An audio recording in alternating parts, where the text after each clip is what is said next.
Brilliant speed with vibrant service, vibrant broadband internet. It's 10:30 and it's time for our Vibrant You live show, and we have Josh and we have Shane with us this morning. Oh, hello. Welcome to Vibrant You Live. Thank you, Steve. Meeker Energy is a cooperative, and something cooperatives do is follow cooperative principles. And there's 7 of them, but among those are voluntary and open membership, democratic member control, concern for community, which we're always involved in the community. Absolutely. And amongst others, but one of them is education, training, and information. Meeker Energy does this in several ways, including we have co-op 101 classes. Those are available to members, and I think it's a 2-year stint, and it's once a quarter they get together, and then people learn about the co-op that way. This very show, Vibrant You Live, so we do that this way as well, and offering an educational trip to our members. And one of those trips happened about a month ago, and it was a member trip to South Dakota where Meeker Energy buys a lot of its electricity. And Josh Carlson went on this trip. And so he's here to talk about it today with us. Josh? Yeah, it was a great trip. Yeah. We had a lot of fun. That's awesome. So, Josh, describe the trip for us. Did you drive out there? I did not drive out there. Okay. I can't drive a bus. I wish I could. But yeah, we drove out there. We rode out there. On a bus? Yeah. Okay, a big coach or? Yeah, we had 21 members from Meeker Energy. Oh, wow. And then another co-op in the western part of the state also jumped in, and we headed out. So it's kind of a split between the 2 co-ops for this trip? Yeah, Agrolite is the other one. So. And then, so where did you go? We went out to Mandan, North Dakota. Okay. We stopped along the way a couple of times to stretch and check things out. Sure. But we really went to check out the Antelope Valley station, the power plant out there. Okay. And also the Freedom coal mine out there. And check out some of the Lewis and Clark Interpretive Center and Visitor Center. Okay. So. Well, let's first talk about the coal mine, because I guess that's where it would start, isn't it? Yeah, we were going to go to the coal mine down and actually into the mine itself. It was raining that day. Oh, really? So we got a tour of their maintenance facility. Okay. And that was a really, really cool tour as well. Real clean. You think of a coal mine as kind of dirty and dusty, but that shop was really, really cool. It's really clean. We got to climb on some of the equipment, take some pictures, and that's really big equipment too, isn't it? Yeah, it's like 12 feet tall tires. So yeah, we're talking big stuff. But 75 gallons of oil just in that one engine. So 75 gallons of oil? You're thinking 5 quarts? Right? No, we're talking gallons. So oh we're my talking gosh. huge equipment. So really cool. Okay. So did you learn anything about mining coal itself? Like, how is it done? Like, I always think about working in the coal mine. Yeah. You go down these deep shafts and you're all full of soot and you got these lights on your helmets and stuff like. I mean, is it done like that again? No, not here. This is actually a strip mining, so it's all off the surface. Okay. So they take this stuff called overburden, which is kind of that soil and material above the coal. Okay, so it's on top of a coal layer. It's between 20 and 200 feet thick. The coal layer is, or the top? That overburden. Oh, yeah. Okay. So they take that off with these drag lines and this big equipment. They set it aside to replace when the coal has been taken out. Okay. The coal then is between 20 and 200 feet down from that surface, and it's between 18 and 30 feet thick. Okay. And so they're taking that and loading that up into huge trucks, tractors, whatever you want to call them, and they take it right over to the power plant. And that coal is produced on what is an ancient lake bottom, right? Yeah, Lake Agassiz. Yeah, exactly. Okay. Yeah, it's that green material, the plant life that was there thousands of years ago, tens of thousands, millions. I don't know. Whatever. So, yeah.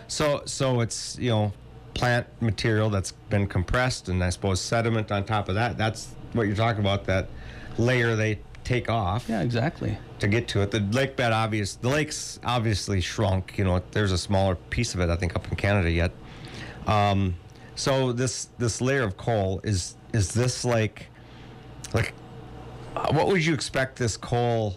How much coal is there? Like, would this last a while? Are we talking 50 years, 100 years? Yeah, one of the people on the tour asked somebody at the power plant that exact question. Okay. And he said there's 800 years worth of coal. Wow. Oh my gosh. In this area to use. Wow. And so it's that's just in this area. Exactly. Okay. And so that's kind of exciting to think, well, it's there. Yeah. We just have to get to it. Sure. And every year they open up about 1,500 to 2,000 acres. Yeah. To get to the coal.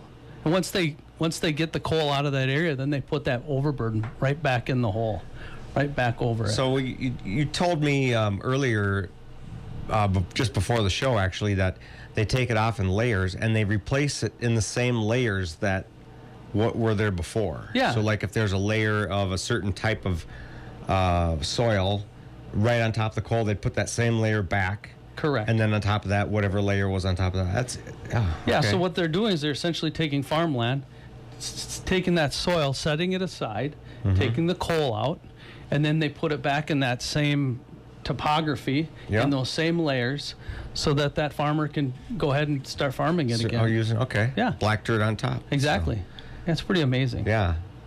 Okay, so now we've talked about the coal. So from there, where does the coal go to be used for electricity? The power plant is literally across the road. So they take that coal over to the power plant. That's Antelope Valley, and there they pile it. If they have extra, they pile it. If they don't have extra, they just keep putting it into the power plant. They crush that coal down to more of a powder. Okay. And then send it into a boiler, essentially, and spin a couple of turbines. Okay, so they incinerate the coal to produce the heat to boil the water. Correct. The water turns the turbines. That's right. That produces the electricity Exactly. that we use. Yeah. Okay. Yeah, it's pretty basic. This is built in the 80s, and it's still running today, and it's going to run for a long time. So it's Sure. Now, I'm looking at a chart here that looks like it came from a PowerPoint, and it's got the year 2000 on here, and it says that coal was about 84% of what we used for electricity. Like out of the 100% of electricity we used in the year 2000, Yep. coal accounted for 84% of it, and it looks like it generated 2,400 megawatts. That's right. Okay. And then in the year 2025, the same chart shows that coal produced 2,859 megawatts, but it's only servicing 31% of our electricity. Yeah, so Basin Electric, who owns the power plant and who we get our power from, they're really diversifying how they get their power, but they're still getting it from coal, and it's just a smaller percentage of the whole grand scheme of things. But the coal is still part of that portfolio. Well, and it's showing me that they're producing the same amount of megawatts, but it looks to me like the electricity use by us, by humans, has tripled in the last 25 years. Yeah, exactly. Because the coal is producing the same amount of megawatts, and whatever the extra stuff we plug into our homes every day, the streaming devices, That's right. and the cell phones, and all the stuff we didn't have 25 years ago. Yeah. Right? That's eating up a lot more electricity than we think. Yeah. So that's fascinating. I think it's really cool how they've kind of figured out how to continue to use coal, but then add some of these other things like natural gas and wind and solar and these other technologies too. So Yeah, it's looks like coal is producing the most energy for the electric use that we have, but it's only basically like a third of what we're using today compared to 25 years ago, where it was 85%. Yeah, exactly. So that's okay. Anything else? So on this at the electric plant, you said that they turn the coal into dust, right? And they burn it and stuff. That's right. And I know that nowadays they recover a lot of the carbon emissions. So how does that happen? So they use lime they mine the lime, and they use that to capture those particulates. Okay. And they have thousands of these vacuum bags, kind of like what you see in your vacuum. Okay. They're like 30 feet long. They send all that emissions through that. They capture it using that limestone, and it turns into what they call fly ash. And they use that fly ash in all sorts of different building materials, roads, even putting it on agricultural land for increasing potassium or whatever that whatever is. Lime does to help. Correct. Well, yeah, that's something to be aware of as well. So what you consider smoke coming out of the smokestacks. Yeah, that's steam. That's steam. That's right. Yeah. Yeah. So they are capturing the emissions, and that's what's really, I guess, fascinating about using coal. First of all, there's in just Lake Agassiz's that bed of coal, there's 800 years worth of use there, and that's not just this one coal plant, because they ship that coal all over the country. Yeah, they use it in other plants as well. Yeah, right? we see the rail cars going right through Litchfield here with coal on them, and that's right. They're going east and west and wherever. So wow. Okay, so on this trip after the electric generation plant, you went to a museum? Yeah, we went.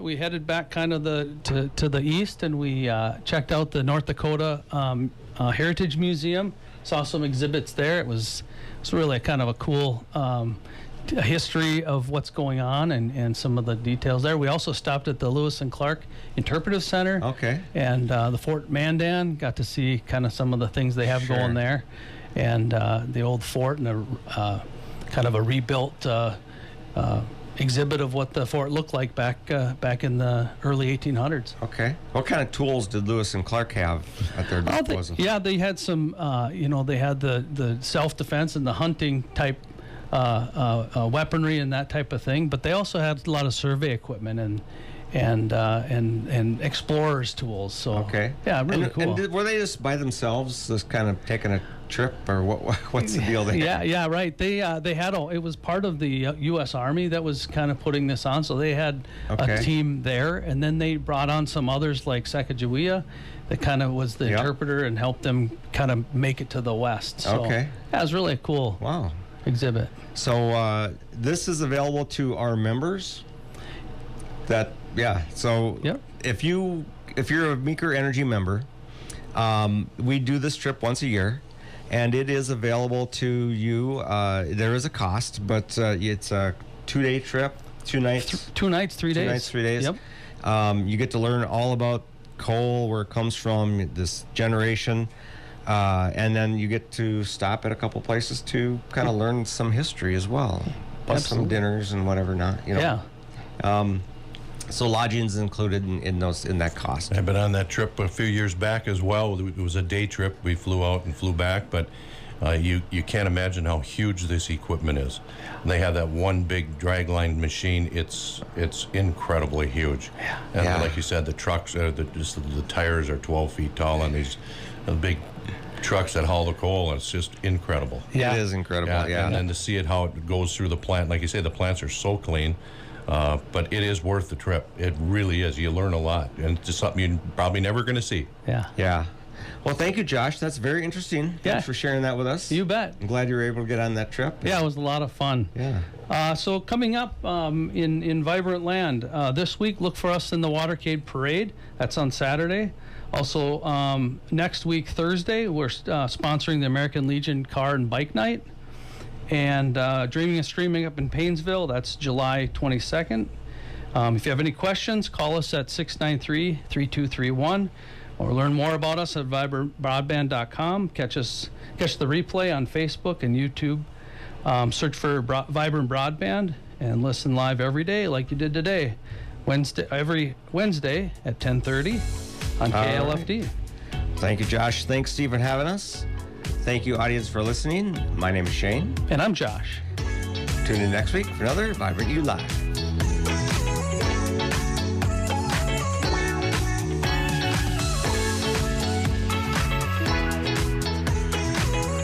Brilliant speed with vibrant service. Vibrant broadband internet. Vibrant broadband internet.